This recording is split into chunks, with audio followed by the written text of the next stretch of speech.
Mesdames et messieurs, il est 9 heures. Bienvenue au 26e webinaire Recap. Je m'appelle David Imzeng, je suis directeur et fondateur de la société Recap et Erika accompagnera le webinaire en tant que modératrice et répondra à vos questions soit directement par écrit, soit en nous les adressant pour y répondre ensuite en direct pendant le webinaire. Et c'est ainsi qu'on arrive déjà aux détails organisationnels du webinaire. Vous pouvez intervenir en levant la main. Vous pouvez poser des questions dans la rubrique questions-réponses et pour tout autre commentaire, la fenêtre de discussion est disponible. Pour vérifier que vous pouvez bien interagir avec nous, je vous laisse lever la main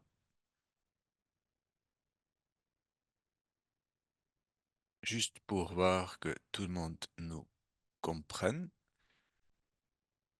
Ça a l'air de bien marcher. Merci beaucoup. Alors, le programme d'aujourd'hui se présente comme suit. Il y a trois blocs. On commence avec des astuces pour une meilleure utilisation de Mediapart. Après, il y a une session questions-réponses.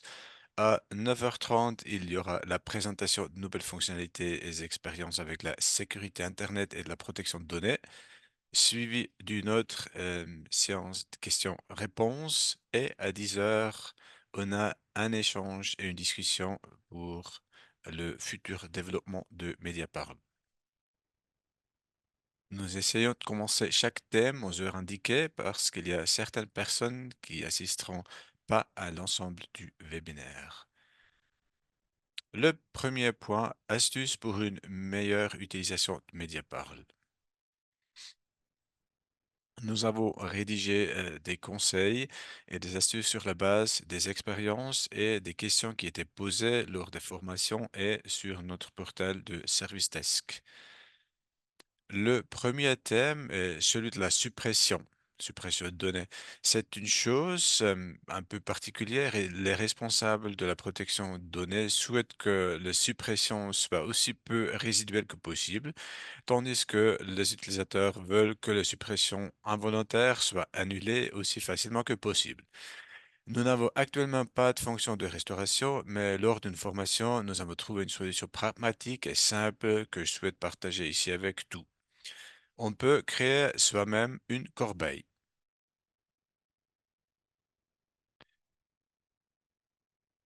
On peut juste écrire dans le champ en haut pour un nouveau dossier corbeille et un dossier portant ce nom sera alors créé dans l'application Cloud. Dès que ce dossier existe, il est possible de glisser et déposer des données dans la corbeille, c'est-à-dire entre guillemets de les supprimer. Et en fait, on les bouge dans ce dossier.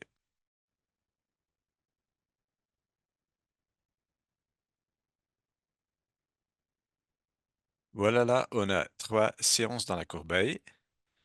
Ces données de la corbeille peuvent ensuite également être restaurées parce qu'on ne les a pas supprimées. Cela se fait aussi par du glisser-déposer. Là, je restaure la séance numéro 5.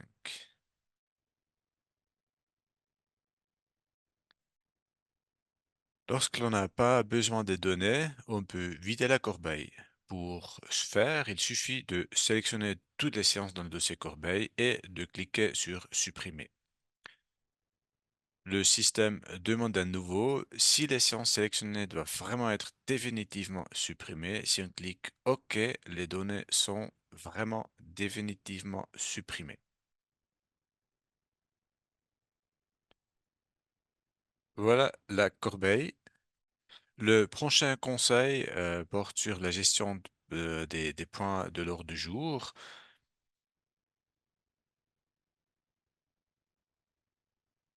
Il est possible de déplacer des sujets ou des points de l'ordre du jour entre les séances par du glisser-déposer aussi sur le tableau du bord.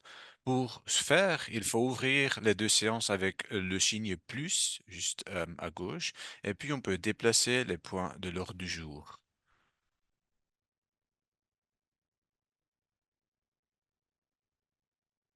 Voilà. Après, il y a ces fameux sujets non traités. Les sujets non traités sont des points de l'ordre du jour qui n'ont pas été traités pendant une séance. Nous le voyons ici dans l'exemple. Dans les points 1 à 3 de l'ordre du jour, il y a des segments d'intervenants avec le temps. Ces segments étaient créés pendant la séance. Les points 4 et 5 de l'ordre du jour n'étaient pas traités parce qu'il n'y a pas de segment là-dedans. Maintenant, si je lance la reconnaissance vocale, une nouvelle séance est automatiquement créée et cette nouvelle séance, je peux utiliser facilement pour préparer la prochaine séance. Les points de l'ordre du jour qui n'ont pas été lancés, ils sont déjà présents. Il me suffira alors d'adapter le titre et j'aurai déjà préparé les points non traités de l'ordre du jour. Alors, la prochaine séance peut commencer avec le sujet 4 et suivi par le sujet 5.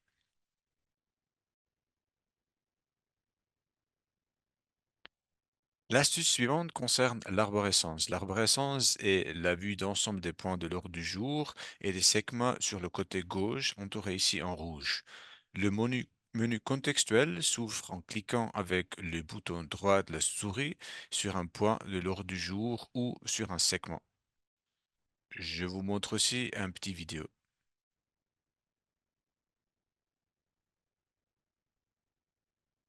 Il y a des différentes sanctions qu'on peut faire sur ce, cette arborescence. J'ouvre d'abord la séance.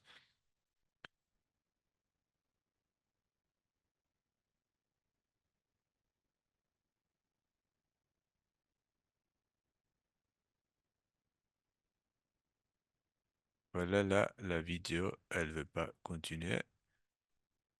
Juste essayer quelque chose.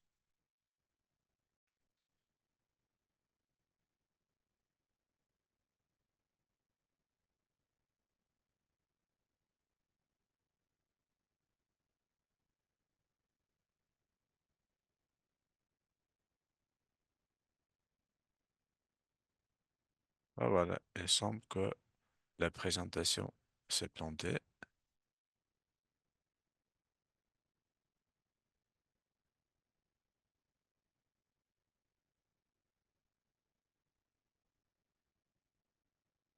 Désolé pour ça.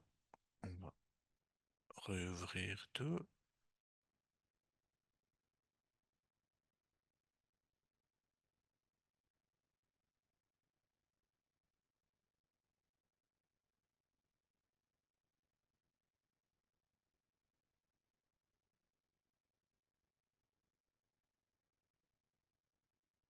On essaie encore une fois.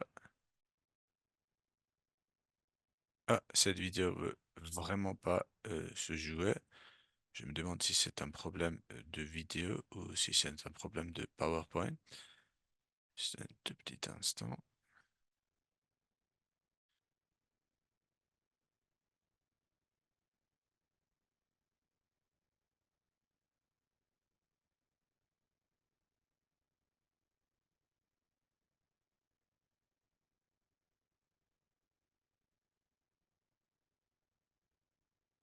Voilà, là, on a la vidéo. Alors, on peut déplacer des sujets.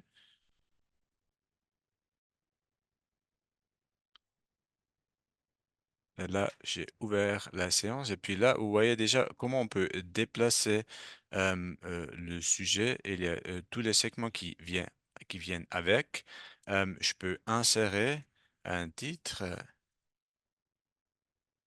Et là, si je clique sur insérer un segment de locuteur, ça insère un segment de locuteur. Et maintenant, si je clique sur insérer un titre, là, on voit que le segment, il est inséré directement après le sujet. Alors, si je clique sur le sujet, ça m'insère un titre tout au début de ce point de l'ordre du jour. Si j'insère un titre en cliquant sur un segment, là, le titre, il est toujours placé après le segment qui était sélectionné. Bien sûr, la même chose marche avec les votes. Je peux insérer une vote, cliquant sur insérer un vote. Et puis là aussi, le vote il est inséré après le segment sur lequel on a cliqué dans l'arborescence. La même chose s'applique aux notes, bien sûr.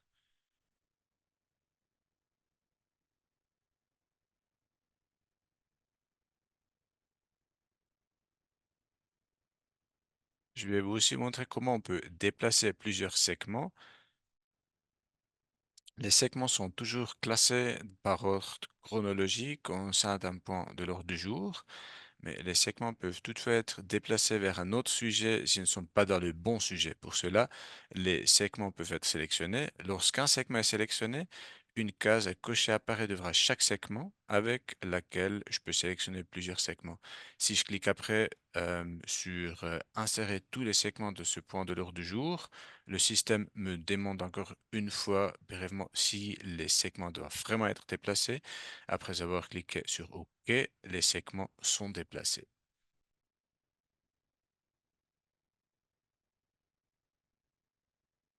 Le prochain point, c'est de déplacer du texte. Je vais vous montrer comment on peut faire ça.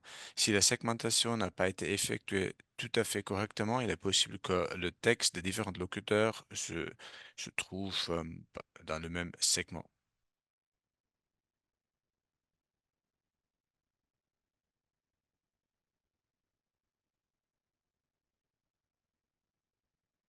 Puis voilà, là, on semble vraiment d'avoir un problème avec les vidéos qui ne jouent pas dans la présentation au PowerPoint. Alors, je dois les ouvrir un après l'autre. Je suis désolé. Puis voilà, là, on y arrive.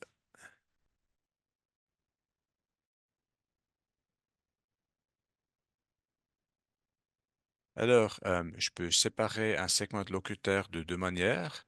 On peut déplacer du texte dans un nouveau segment ou dans un segment voisin déjà existant. Là, vous voyez les deux différentes options que vous avez. Tout d'abord, nous déplaçons du texte dans un nouveau segment.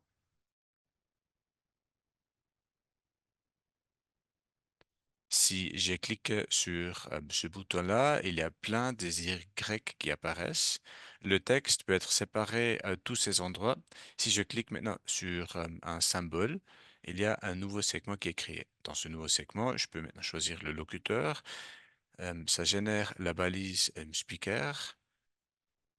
Si je clique sur le petit avatar, et dans ce cas-là, le prénom et le nom, ils sont générés aussi.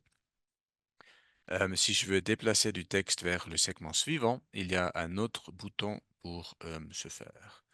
Si je clique là sur un des Y qui apparaissent, voilà, avant globalement, le texte, il est déplacé en conséquence vers le segment suivant. Là, on voit que ce texte-là, il est maintenant au début du segment suivant.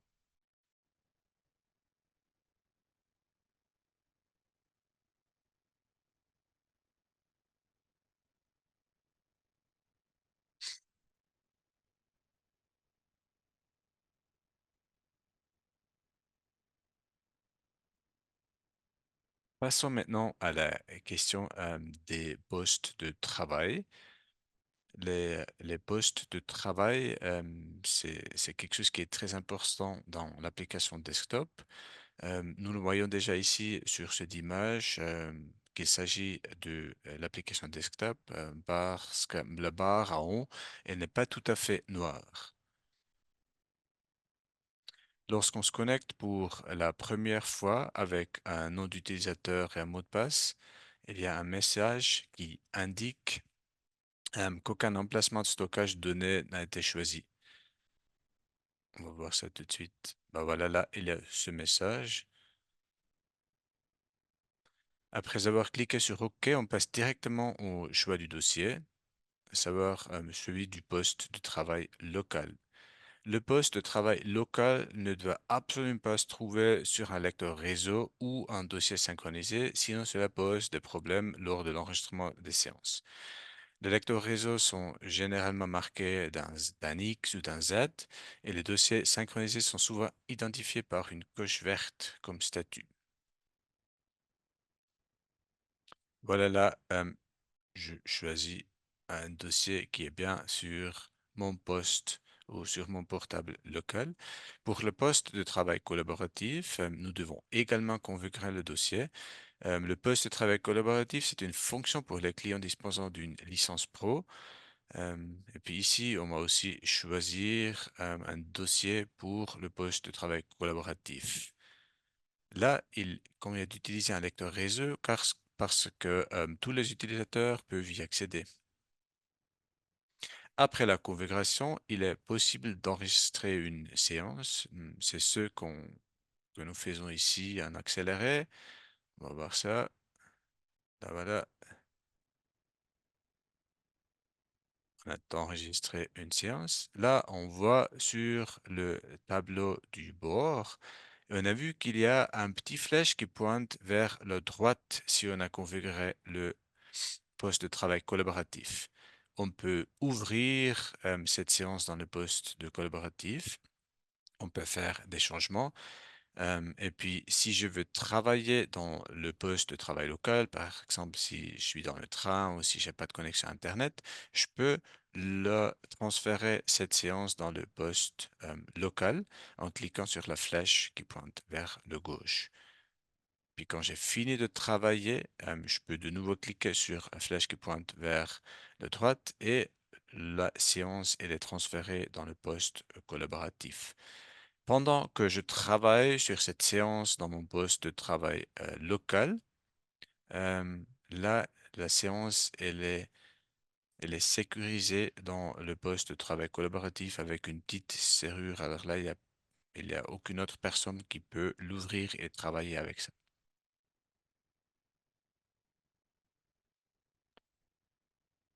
Il y a plusieurs façons de traiter une séance. Si elle provient de l'application desktop, le système suppose que les locuteurs ont été placés manuellement à l'aide des marqueurs.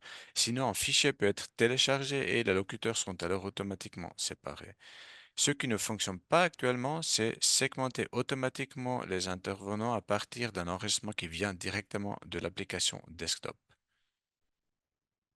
Je vous montre quand même dans une courte vidéo comment on peut contourner cette limitation avec une astuce. Là, j'ai une séance dans l'application desktop avec plusieurs segments de locuteurs qui ont été placés manuellement. On va sujet 1, sujet 2, et il y a des segments de locuteurs.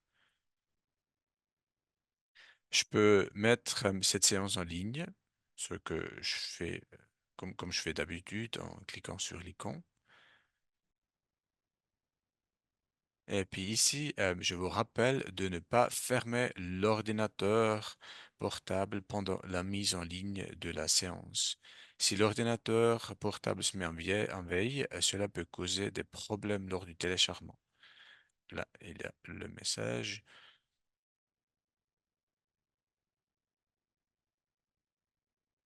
Une fois le téléchargement a réussi, je passe dans l'application Cloud et là, on peut aussi télécharger l'audio.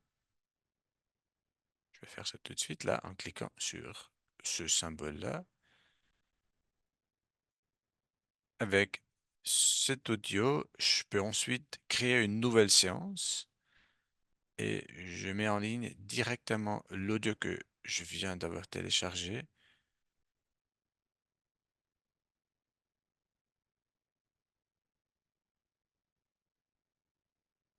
Voilà la séance avec le glisser-déposer. J'ai mis l'enregistrement. Si je fais comme ça, je peux choisir de transcrire automatiquement la séance et les différents intervenants seront ainsi automatiquement reconnus. On va voir dans cet exemple comment ces locuteurs sont automatiquement séparés. Là, la séance elle est traitée. Voilà, je peux l'ouvrir. Et puis là, on voit les trois locuteurs automatiquement séparés par le système.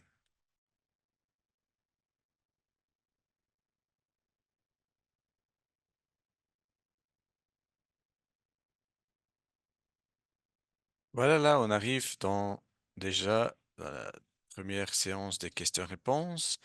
On a reçu quelques questions déjà. par chat. Et puis, la première question, c'était, est-il possible de restaurer une séance avec un seul clic? Là, je suppose que c'est pour la vidéo de la corbeille.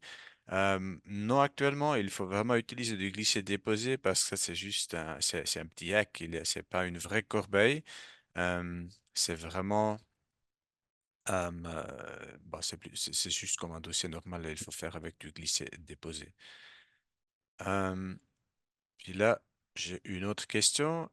Comment supprimer un titre créé par erreur dans le mode de rédaction?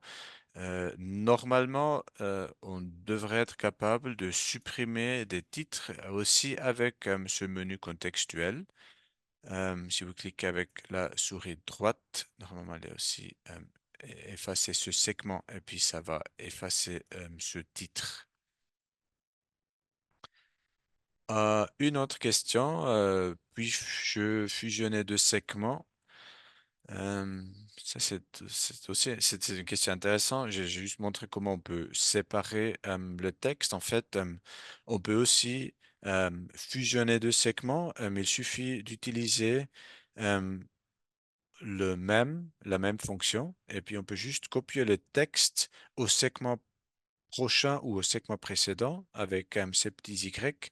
Et si vous choisissez l'Y tout au début, tout à la fin, il y a tout le texte qui est bougé dans l'autre segment. Alors, ça va vous rester un segment qui est complètement vide et un segment avec le texte de tous les deux segments. Et puis, à la fin, si vous effacez le segment vide, vous avez fusionné les deux segments.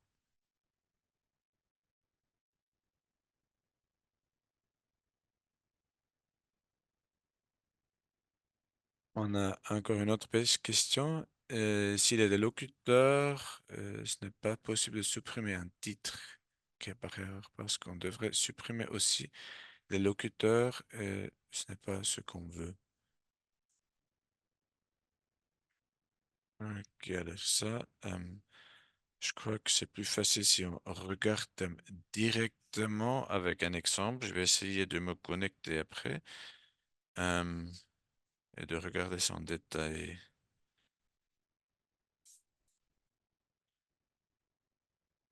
Parce que ça va être, c'est un peu difficile jusqu'en par là. Je propose qu'on fait ça dès qu'on a discuté les autres questions. On va faire ça tout en live. Euh, il y a encore une autre question qui est plus facile à répondre. La question c'est, je n'ai pas reçu les messages de poste de travail local. En fait, là, si on se log avec la version desktop ou l'application desktop, il y a certains clients où l'informatique a tout bien configuré déjà l'endroit où il faut stocker les données du poste de travail local. Et dans ce cas-là, il n'y a pas ce message. Il y a que ce message s'il n'y a rien qui était configuré par l'informatique. Alors, c'est très bien possible que tout est bien configuré pour vous et vous voyez même pas ce message. Dans ce cas-là, vous pouvez quand même modifier le dossier du poste de travail local en cliquant sur le petit stylo juste à côté du poste de travail local. Mais là, ils font bien faire attention et probablement aussi voir ça avec l'informatique.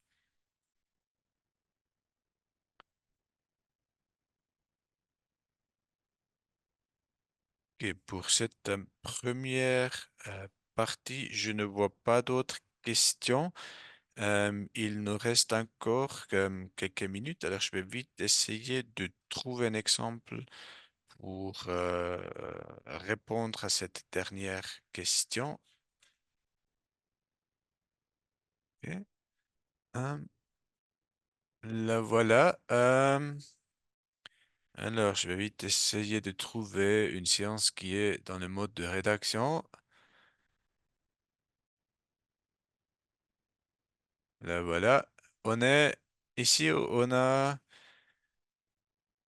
trois segments de locuteurs qui sont présents. Et puis maintenant là, En fait, vous pouvez aussi intervenir directement en vive voix si vous voulez. On peut vous donner la parole. Autrement, vous pouvez juste taper dans Q&A pour que je fasse la bonne chose pour discuter cette question. Alors, si on a créé par erreur un segment de titre, alors si maintenant je crée ici un titre.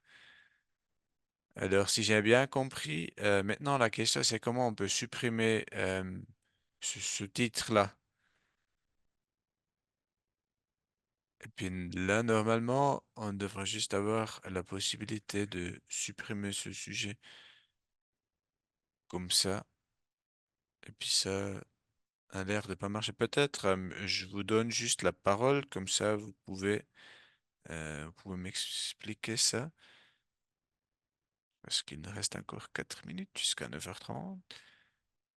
Normalement, maintenant, vous devrez avoir la possibilité de parler. Alors, si vous faites juste un unmute en cliquant sur le petit microphone, là, vous pouvez vous exprimer et m'expliquer qu'est-ce que je dois faire.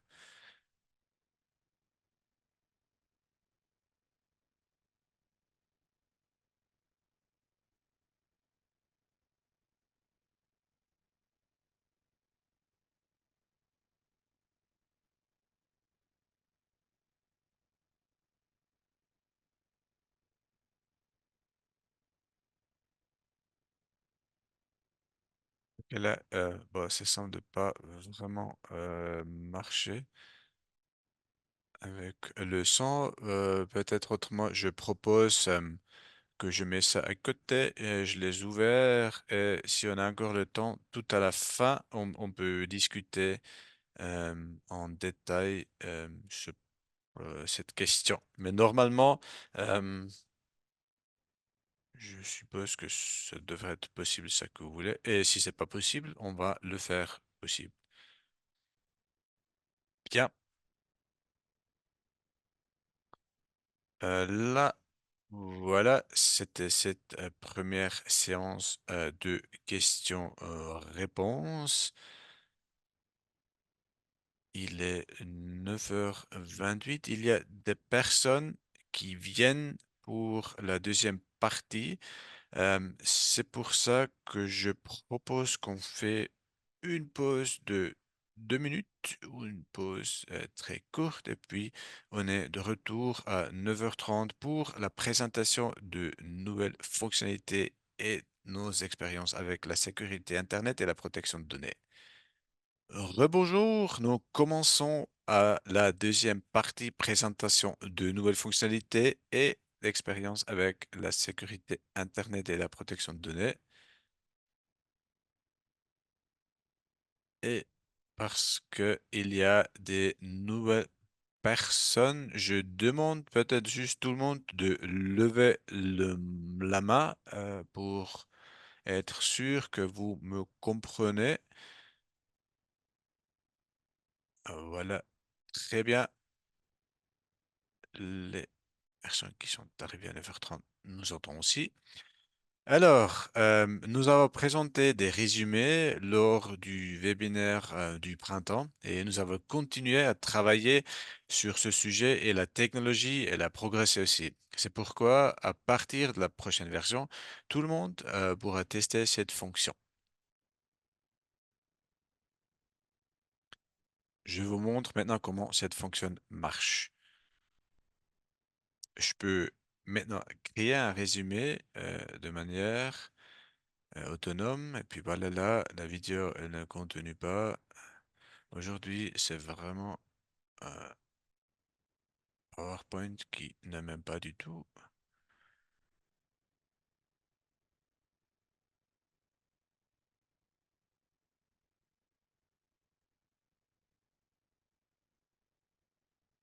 Là, voilà la vidéo. Alors, on peut créer un résumé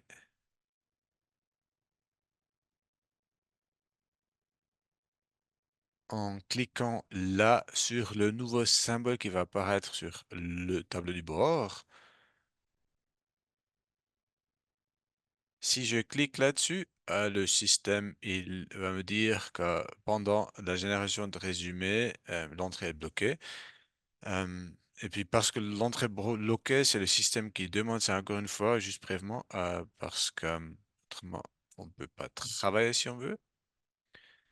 Une fois que le résumé est généré, je clique juste encore une fois sur le même bouton et dans ce cas-là, après, le système va télécharger le résumé. Nous voyons ici un exemple d'un tel résumé. Le système crée un résumé par point de l'ordre du jour. Alors là, c'est un exemple du Parlement jurassien et on voit les différents sujets avec la, le texte ou bien le résumé qui est généré complètement automatique, basé sur le texte qui était généré automatique. Voilà.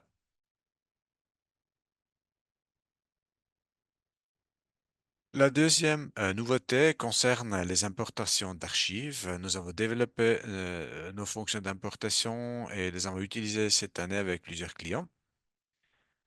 Ce sont des clients germanophones, c'est pour ça vous voyez un peu des vidéos germanophones, mais ça va être la même chose en français. Là, pour Vetsicon, par exemple, euh, les archives contiennent désormais plus de 10 ans de compte rendu audio.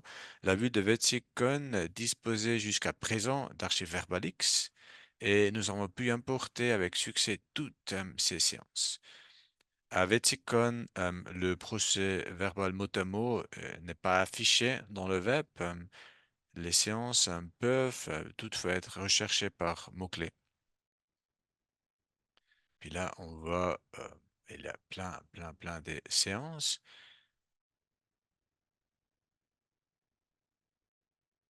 Et nous avons également déjà pu importer une partie des archives du canton de Bâle-Ville. Nous allons également importer le reste, mais là, on a déjà pas mal des séances. Pour Bâle-Ville, par exemple, nous avons également mis en lien les procès-verbaux complets. Alors là, il y a un lien à cliquer et puis il y a un PDF qui va s'ouvrir. Pour chaque séance, ce PDF, il est disponible tout automatiquement. Nous avons également réussi à importer les résultats des votations. Ici, nous voyons par exemple une votation du 12 septembre 2012. Le résultat la votation, elle est aussi visualisée là en haut. Bâle-Ville, le procès verbal est également affiché. On peut chercher pour des textes. Tele Basel gestattet, heute und nächsten Mittwoch Bildaufnahmen im Rat zu machen. Im Vorzimmer liegt für jedes Mitglied des Großen Rates genau ein Exemplar des Stadtbuches 2010 auf. Euh, Là, voilà, ça c'était un exemple d'une recherche parce que le texte il était entièrement en ligne et c'est pour ça que le système a aussi pu trouver ce mot et puis que le curseur a suivi pendant que j'ai écouté le son. Ça, c'est un exemple avec Télé Basel, c'est la chaîne locale de Bâle euh, qui est présente là. Puis voilà, on a un autre slide pour l'alignement. On regarde ça un peu plus en détail parce que ça peut être effectué lors de toutes les séances, mais pour l'instant, juste par les collaborateurs recap. Je vous montre une publication sans alignement. D'abord, on jette un bref coup d'œil à une séance. C'est un exemple fictif, hein, ça n'existe pas vraiment. Nous, on a cassé l'alignement pour vous montrer une publication où il n'y a pas d'alignement correct. Euh, Là, c'est l'entrée. Et puis, si on publie cette séance, nous allons voir que c'est pas aligné. Ce sont des données du Parlement cantonal jurassien, mais encore une fois, c'est un exemple.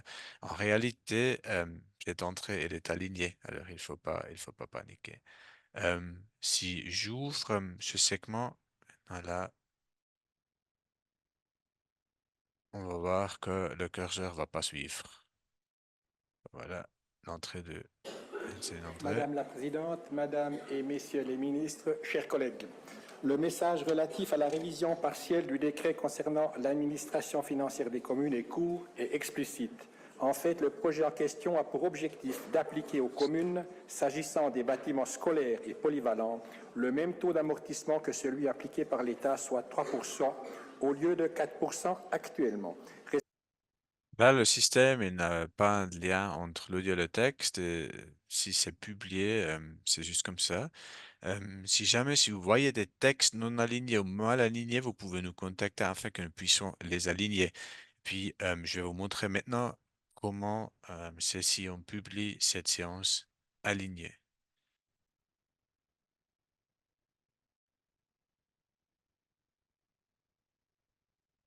Et publier de nouveau. Et puis maintenant, si j'ouvre, on va voir que le curseur, il suit comme on le connaît.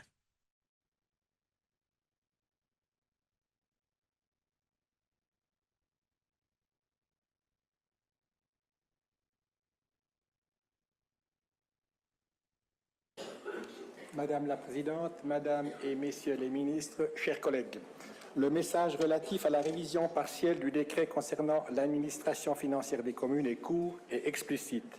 En fait, le projet en question a pour objectif d'appliquer aux communes, s'agissant des bâtiments scolaires et polyvalents, le même taux d'amortissement que Voilà là une entrée ou une séance avec un alignement. Les raisons d'un alignement inexistant peuvent être les suivantes. On n'a pas fait de la reconnaissance vocale de ce segment parce que c'était choisi comme ça dans l'application desktop. Ou des fois, une trop grande différence entre le texte original et le texte corrigé peut aussi avoir comme résultat un alignement inexistant.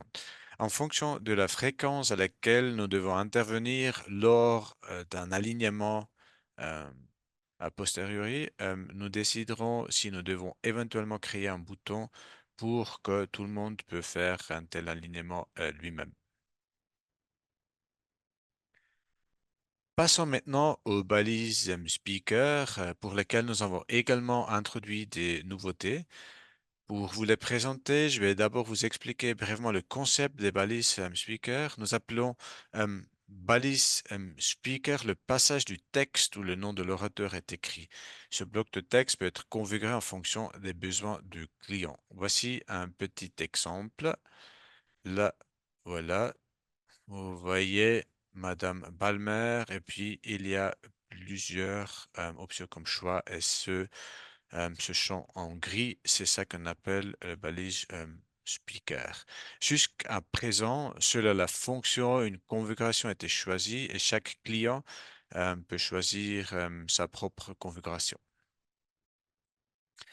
Maintenant, nouveau, on a des éléments texte qui sont choisis basés sur la fonction. Alors là, euh,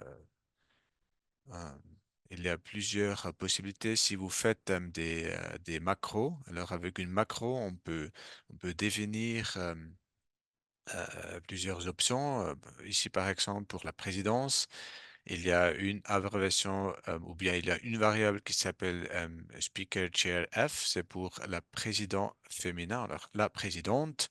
Et puis pour le président, il y a une variable Speaker Chair M, alors le M c'est pour masculin. La même chose pour la vice-présidente et le vice-président. Et pour les conseils communaux, par exemple, les conseils communaux, le prénom, le nom et la fonction détail est utilisée. Là en bas, on voit dans la variable ici, c'est fonction détail. Et fonction détail, c'est pris euh, de la page de configuration des locuteurs. Alors ça, une petite introduction, on connaît ça déjà. À partir de la nouvelle version, on peut modifier soi-même la configuration spécifique au client. Nous avons ajouté une flexibilité supplémentaire. On peut définir des alternatives pour distinguer les interventions personnelles, les interventions de groupe ou d'une commission. On peut définir autant d'alternatives que l'on veut. Voici ici un exemple. Speaker Tag Alt A et Alt 2. Ça représente alternative A et l'alternative 2. En plus, si certaines personnes occupent plusieurs fonctions, il est désormais possible d'enregistrer plusieurs fonctions et fonctions détaillées en les séparant par un point virgule. Bon, jusqu'à présent, ça c'était un peu théorique. Je vous montre une petite vidéo qui illustre ça beaucoup mieux. Alors, on peut d'abord créer une nouvelle macron. Dans notre vidéo, à gauche, on voit les intervenants et à droite, les macros.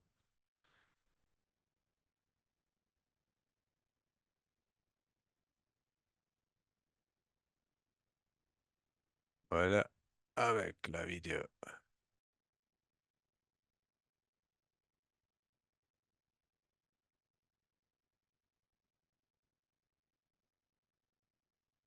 À gauche, le locuteur, à droite, les macros. J'ajoute une macro. Et puis, si je veux créer une autre alternative de balai speaker, je sélectionne la variable speaker tag alt 2 comme raccourci. Voilà. Et le, le texte de la macron, je mets par exemple madame et puis après prénom, le nom de famille et puis on peut ajouter par exemple au nom de la commission.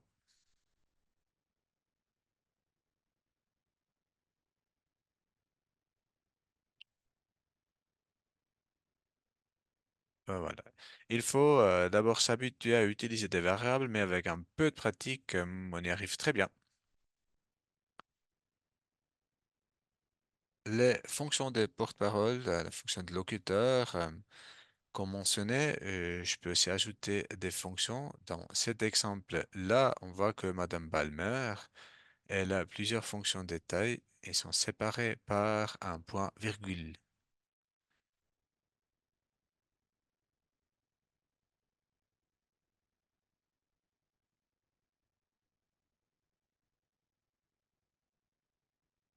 Voilà, un autre point virgule qui sépare des fonctions de taille différentes.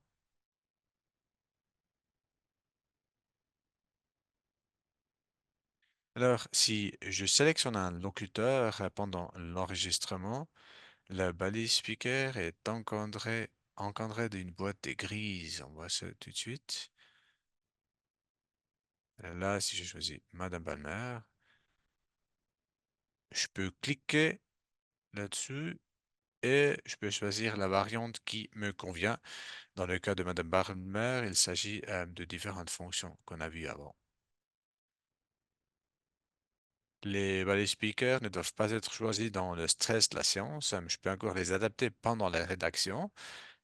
Là, la même chose. Si j'ouvre en mode de rédaction, la balise speaker, elles sont très très flexibles et je peux l'adapter. Voilà. On espère que chaque client peut configurer la fonction de manière à ce que tout soit écrit comme il le souhaite. Et nous nous ferons un plaisir de répondre à vos questions. Alors, si jamais, si vous aimez utiliser cette fonction-là, ça vous semble être un peu compliqué avec les variables, avec les macros, avec les différentes fonctions, n'hésitez pas à nous contacter par mail ou via le service desk et puis on va vous aider pour faire tout fonctionner comme vous le souhaitez. La prochaine nouveauté concerne le lecteur vidéo. Un petit rappel de qu'est-ce que c'est ce lecteur vidéo. On a une intégration iframe qui est disponible pour les clients disposant d'une vidéo. Un iframe est du contenu qui peut être inséré directement sur la page d'accueil du client. Alors ici, par exemple, on voit la page du Parlement jurassien. Et puis voilà là, la zone bleue dans cette capture d'écran de ce site web. C'est un iframe de ce type. Ce lecteur vidéo ne se contente pas d'afficher que la vidéo, il peut aussi afficher à droite l'heure du jour, les intervenants, et on peut naviguer directement à un endroit souhaité. On peut cliquer sur le logo recap en à droite et puis comme ça, on tombe directement dans l'archive audiovisuelle. Ça, c'est pas nouveau, ça on connaît déjà, mais ça qui est nouveau, que maintenant on peut faire configurer ça pour qu'il y a toujours la toute dernière séance qui est affichée automatiquement. Parce que jusqu'à présent, les clients devaient adapter chaque semaine ou bien après chaque séance le lien de l'iframe. Ici, on vous montre l'exemple du canton de Zurich. Là, on va Là, il y a l'idée de la séance. Alors, cet iframe, il a pointé vers la séance directement et puis on a dû changer chaque semaine. Là, on a considérablement simplifié cette procédure. Il est désormais possible d'afficher la dernière séance. Et puis ça, on voit euh, avec un exemple du canton de Jura. Là, il suffit de mettre latest, comme indiqué ici, là, et ça va montrer juste la dernière séance. Le canton de Jura, il était le premier de recevoir cette fonctionnalité. Et puis le système de recap, dès maintenant, il affiche automatiquement la séance la plus récente.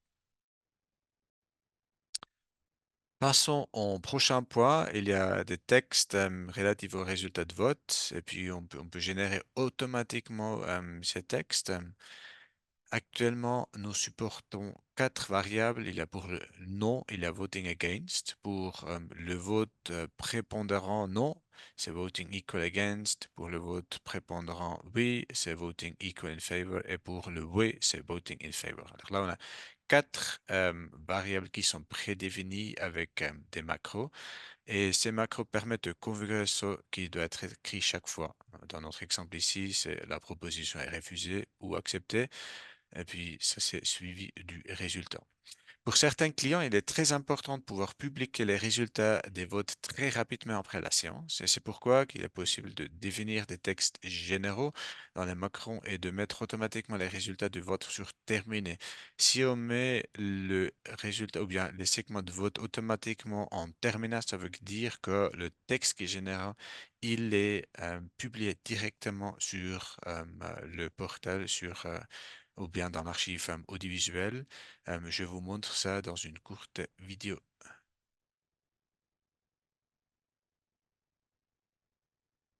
Euh,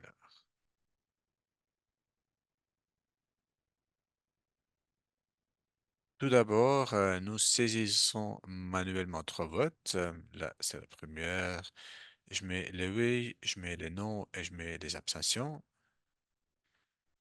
Bien sûr, ou pour les clients qui ont une intégration de salle, ces chiffres arrivent automatiquement sur le serveur. On n'a pas besoin de les mettre manuellement.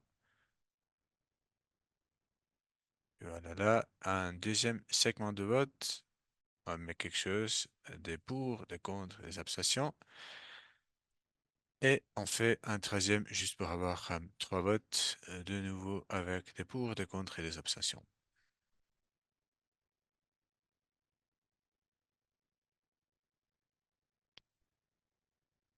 La séance est terminée. Je suis de retour sur le tableau de bord. Je mets en ligne comme d'habitude.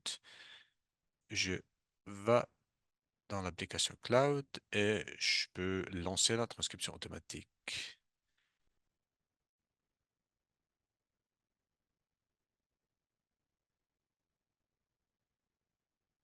Juste un petit rappel, les macros de notre vote est configuré comme ça. Alors là, vous voyez against, equal against, etc. La proposition est refusée par, ou bien la proposition est acceptée par, etc. Et puis maintenant, si ça s'est publié directement, là, on voit le texte. Alors on a dû rien faire. C'est mettre en ligne, transcrire automatiquement et publier, et puis les résultats des votes sont déjà affichés comme ça directement. Et on ne doit pas manuellement vérifier tous les segments et les mettre en terminé. Continuons avec le point suivant, ce qui concerne le concept SIPD. SIPD, c'est sécurité Internet et protection de données. Là aussi, un petit rappel, on a déjà fait des choses, mais on a aussi continué notre développement.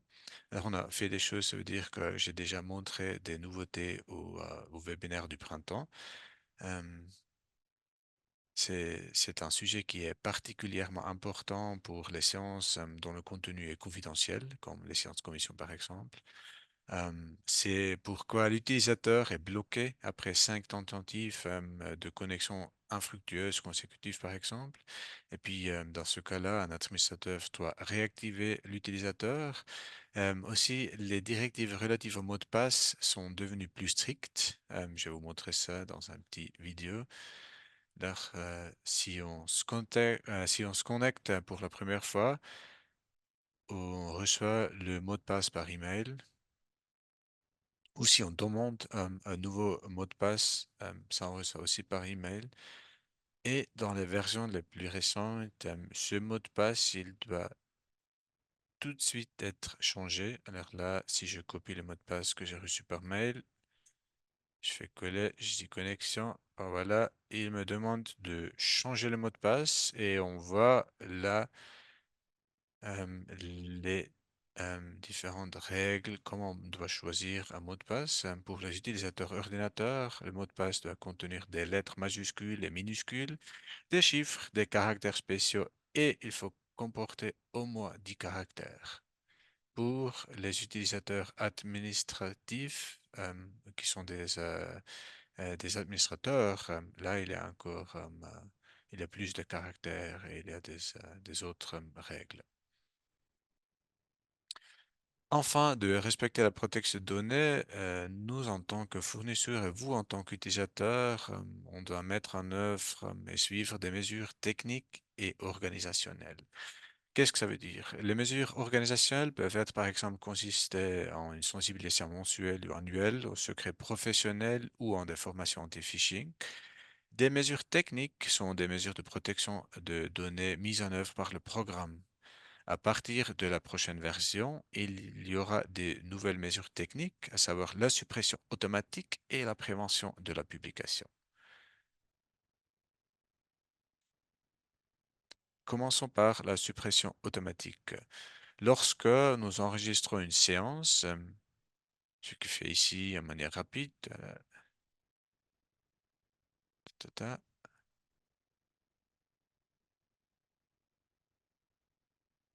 deuxième sujet, il y a des segments de locuteurs qui sont générés. Voilà là, la séance est terminée. On peut la mettre en ligne. On change dans l'application cloud. Une fois téléchargée, toutes les fonctions peuvent être utilisées comme d'habitude et l'enregistrement peut également être transcrit automatiquement, voilà, même pour les séances commission. Mais ça qui est nouveau, il est désormais possible d'activer la suppression automatique là, de tous les enregistrements provenant de l'application desktop. Ceci, c'est configuré par client et la date de suppression automatique est également spécifique au client. Dans cet exemple-là, c'était 2 mois.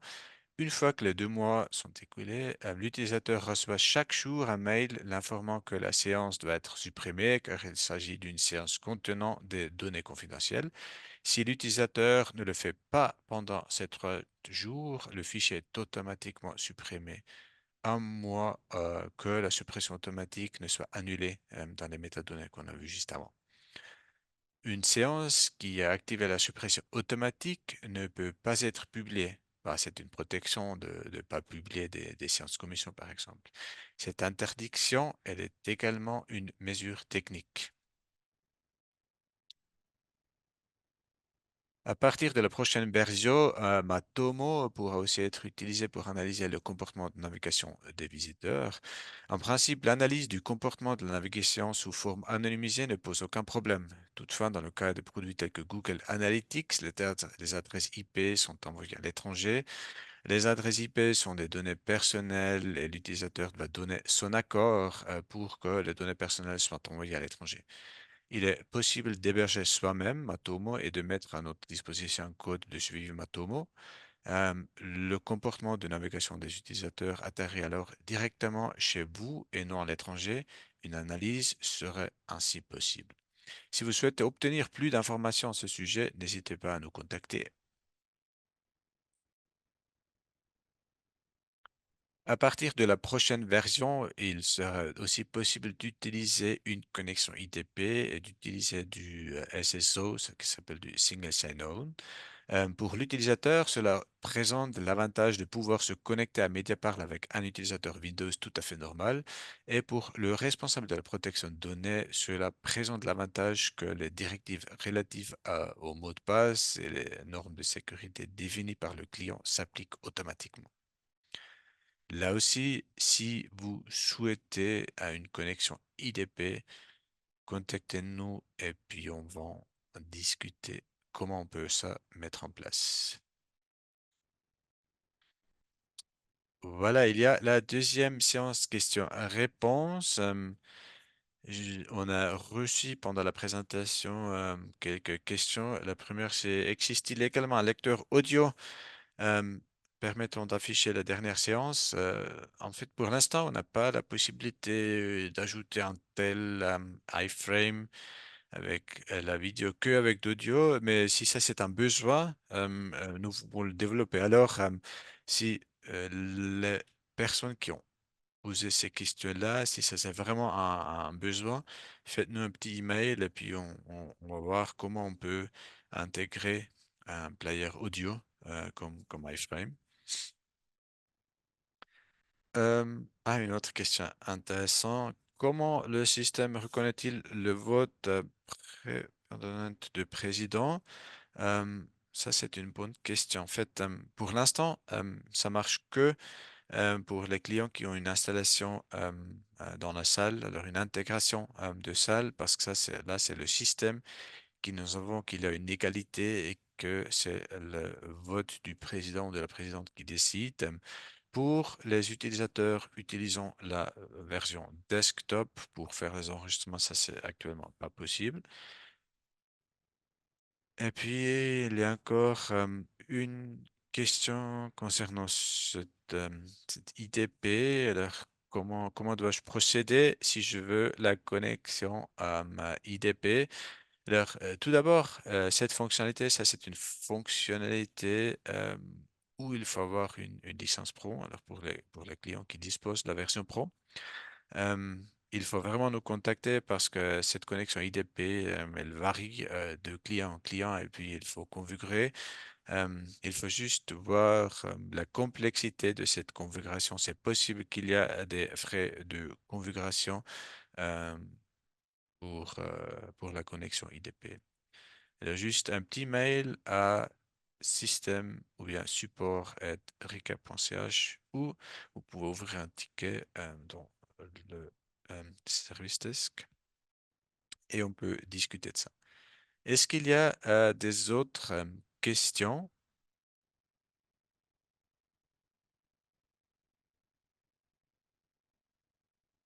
Là, pour l'instant, euh, je ne vois pas des autres questions.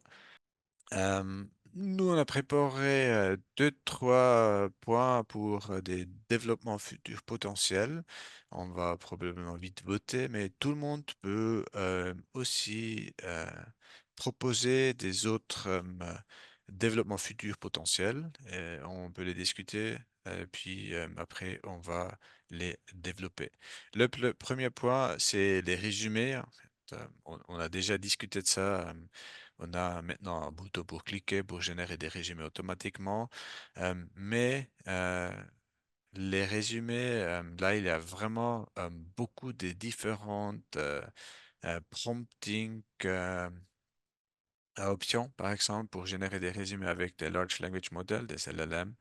Et puis là, on serait très, très content si on a du feedback euh, pour améliorer encore ces résumés qui sont générés automatiquement. Et puis là, en fait, j'aimerais juste vous poser une question. Est-ce que vous êtes intéressé de faire partie d'un tel test? Il y aura une petite enquête à remplir après. Cette enquête elle va être préparée par un de nos développeurs avec des questions. Ça va donner environ 1 heure de travail pour vous, mais en retour, vous aurez un résumé automatique qui est fait pour vos besoins et qui peut vous aider finalement. Alors là, on a juste une vote. Si jamais, si vous cliquez rapidement oui ou non, euh, ou si vous voulez pas, vous pouvez aussi juste pas voter. Merci pour vos retours sur ce sujet-là. Il y a un autre point, si on parle de l'automatisation. Euh, Dans la première partie des astuces de travailler avec Mediapart, je vous ai montré comment on peut utiliser une segmentation automatique aussi pour des enregistrements qui viennent de l'application desktop, mais bah, c'est un petit hack, c'est pas vraiment bien intégré dans notre application. Et puis c'est pour ça qu'à ce moment-là, j'aimerais vous demander, est-ce que vous souhaitez de segmenter automatiquement des séances? Alors, est-ce que vous aimeriez avoir la possibilité de cliquer sur enregistrer au début et terminer l'enregistrement tout à la fin de la séance et puis après laisser le système segmenter automatiquement les locuteurs? On lance ce sondage. Est-ce que vous souhaitez ça? Il y a un oui ou un non. Et il y a une deuxième question. Alors, si on parle de l'automatisation et si le système, il est assez intelligent pour segmenter les différents locuteurs, la prochaine question serait, est-ce que vous souhaitez aussi que les noms des intervenants sont automatiquement reconnus? Alors, pour pas seulement dire locuteur 1, 2, 3, 4, mais de dire que c'est Madame X, Monsieur Y qui est par là maintenant. Et si on fait ou celui qui ont déjà utilisé une fois la segmentation automatique, ils savent que le système, il met pas les sujets. Et puis là, une idée serait aussi de reconnaître automatiquement un changement de sujet. Alors, si le système détecte passons au prochain point de l'ordre du jour, quelque chose comme ça, le système pourrait mettre ou un nouveau sujet et le système pourrait aussi essayer d'extraire automatiquement le titre ou bien le sujet de cet point de l'ordre du jour. Deux questions. On a reçu des réponses. Merci beaucoup. Un autre point, c'est les sous-titres automatiques. Alors, il y a quand même plusieurs clients qui disposent d'un live stream. Euh, Nous, on génère le texte du PV automatiquement, et puis là, très souvent, il a la question, est-ce qu'on ne peut pas juste aussi avoir des sous-titres automatiques? Là, la question, elle est oui et non. Oui, en fait, nous, on génère le texte d'une manière automatique, mais non, parce que notre technologie, normalement, elle crée le texte en mode offline. Alors, ça veut dire qu'on doit tout d'abord avoir tout un enregistrement et puis le texte est généré après que l'enregistrement soit terminé. Euh, mais on a fait des essais, on a travaillé un peu sur ce point-là parce on avait eu plusieurs demandes et on aimerait demander aujourd'hui dans ce webinaire, est-ce que des sous-titres automatiques, ça c'est quelque chose qui vous intéresse? Est-ce que vous aimeriez avoir la possibilité d'avoir des sous-titres automatiques dans un live streaming YouTube ou Vimeo par exemple? Et puis là, on lance la question. Vous avez le choix entre oui, non ou nous n'avons pas de live stream.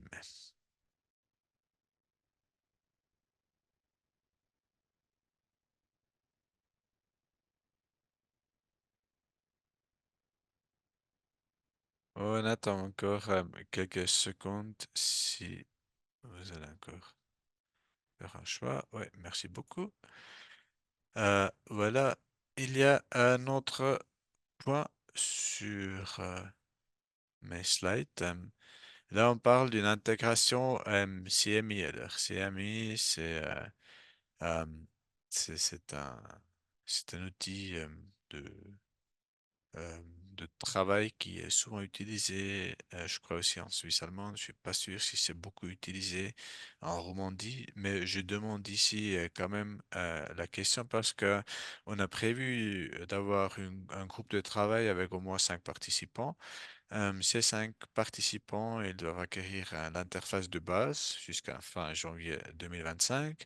Et avec cette personne, on va faire une phase de pilote printemps prochain pour travailler sur l'intégration de CMI et de recap. Alors, en concret, ça veut dire que qu'on a une interface de base qui fait possible d'importer des sujets et des personnes de CMI à recap. Et puis maintenant, on travaille sur l'autre aspect. Alors, d'avoir, genre entre guillemets, un export recap qui automatiquement transfère le texte du PV dans CMI. Alors là, on demande, est-ce que ça c'est quelque chose qui vous intéresse? Est-ce que vous aimeriez participer au groupe de travail? Vous avez le choix entre oui, non, et nous n'avons pas de CMI.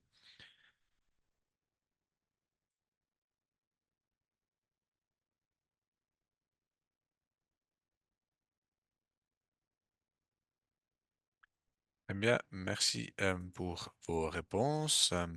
Alors, ça, c'était un peu les points, les visions pour de futurs développements que j'ai préparés euh, moi-même. Maintenant, on a un peu une discussion ouverte. Alors, tout le monde peut proposer des choses. Vous pouvez écrire ça dans le chat, vous pouvez écrire dans le Q&A ou vous pouvez même lever la main, comme ça on peut vous donner la parole. Hum, et on peut discuter de vos besoins ici directement dans ce webinaire. On a reçu un commentaire du live stream. Ouais, les sous-titres, c'est important s'il y a des personnes malentendantes. Ouais, ouais, ça c'est bien sûr, ça c'est l'application principale des sous-titres automatiques. Euh, Puis une chose à dire là, c'est aussi que mais il y a certains clients qui ont voulu juste des sous-titres automatiques en local, alors, ça veut dire pas en live stream.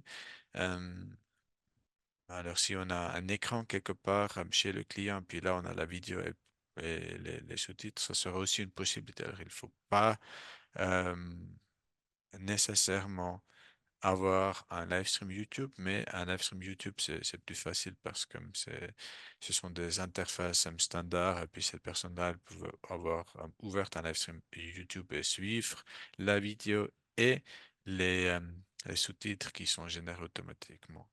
Là, il faut dire s'il s'agit des euh, personnes qui sont présentes au Parlement, des malentendantes. Là, on va avoir un décalage, je crois, d'environ 30 secondes.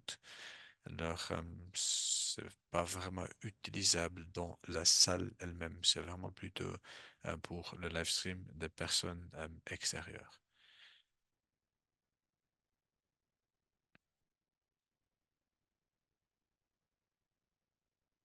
Euh, Bien. Alors, je dis ça. Euh, En fait, maintenant, juste cette slide n'est pas vraiment nécessaire. Euh, je change le slide et j'aimerais prononcer juste encore une fois euh, là que nous aimons vraiment votre feedback pour l'organisation du prochain webinaire. En fait, pour le webinaire en allemand, on fait aussi des workshops des fois parce qu'il y a des personnes qui préfèrent d'avoir des workshops physiques sur place. Ça, on peut faire tout à fait aussi pour la partie francophone. Alors, si vous préférez un workshop, un endroit dans votre région, vous pouvez même nous proposer des endroits où on peut faire un tel workshop et puis on va faire le nécessaire pour avoir un workshop physique, pour se voir face à face et pour discuter euh, de tous ces points-là, des astuces, des nouveautés et aussi des futurs développements. Voilà, il y a des personnes qui nous ont déjà quittés. Alors, je crois il me reste de vous dire merci beaucoup euh, d'avoir participé à ce webinaire aujourd'hui. Euh, Moi, j'attends encore dans ce webinaire jusqu'à 10h15. Si quelqu'un a encore des questions, nous pouvons discuter de manière bilatérale. On peut aussi discuter de cette question qu'on avait au premier, euh, voilà, la première partie de ce webinaire. À tous les autres, je vous souhaite bientôt un bon après-midi et un beau mercredi après-midi. Je vous remercie de votre participation à ce webinaire.